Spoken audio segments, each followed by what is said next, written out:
തിരിച്ചറിയുക, നാം ഓടിയത് കൊണ്ട് അധ്വാനിച്ചത് കൊണ്ടല്ല നമ്മുടെ കുഞ്ഞുങ്ങളെ ദൈവം പുലർത്തുന്നത്. ആമേൻ. അവരുടെ മേൽ അവൻ്റെ വാഗ്ദത്തമുണ്ട്.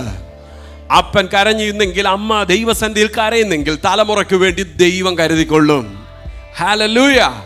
അവർക്ക് വേണ്ടി നീ ഒത്തിരി ആമേൻ ആമേൻ സമ്പാദിച്ചില്ലെങ്കിൽ, ഹല്ലേലൂയ, അവർക്ക് വേണ്ടി കരയുവാൻ സമയം വേർതിരിക്കണം. ആഴ്ചയിൽ ഒരു ദിവസമെങ്കിലും തലമുറയ്ക്ക് വേണ്ടി പ്രാർത്ഥിക്കാൻ സമയം വേർതിരിക്കണം. തലമുറയ്ക്ക് വേണ്ടി കരയാൻ സമയം വേർതിരിക്കണം. ഹല്ലേലൂയ. ആമേൻ. അങ്ങനെയുള്ളവരുടെ തലമുറയൊന്നും വഴിയിൽ പട്ടുപോകാൻ ദൈവം അനുവദിക്കത്തില്ല.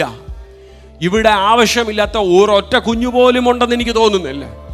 ആവശ്യങ്ങളും വിഷയങ്ങളും ഇല്ലാത്ത ആരുമില്ല. ആമേൻ. ഹല്ലേലൂയ. എല്ലാവർക്കും ഒന്നല്ലെങ്കിൽ മറ്റൊരു തരത്തിൽ വിചാരങ്ങളുണ്ട്. പക്ഷേ ഇതകത്ത് വെച്ച് ഞെരുങ്ങിക്കൊണ്ട് നടക്കാനല്ല, വിശ്വസിച്ച് ഏൽപ്പിക്കാൻ കഴിയുന്ന ഒരിടം അത് കർത്താവിൻ്റെ കൈകളിലേക്കാ. സ്തോത്രത്തോടെ അങ്ങ് ഏൽപ്പിച്ചേക്കണം. അവൻ്റെ കയ്യിൽ കൊടുത്തിട്ട് പറയണം, ഞാൻ അപ്പ നിന്റെ കൈകളിൽ തന്നിരിക്കുക.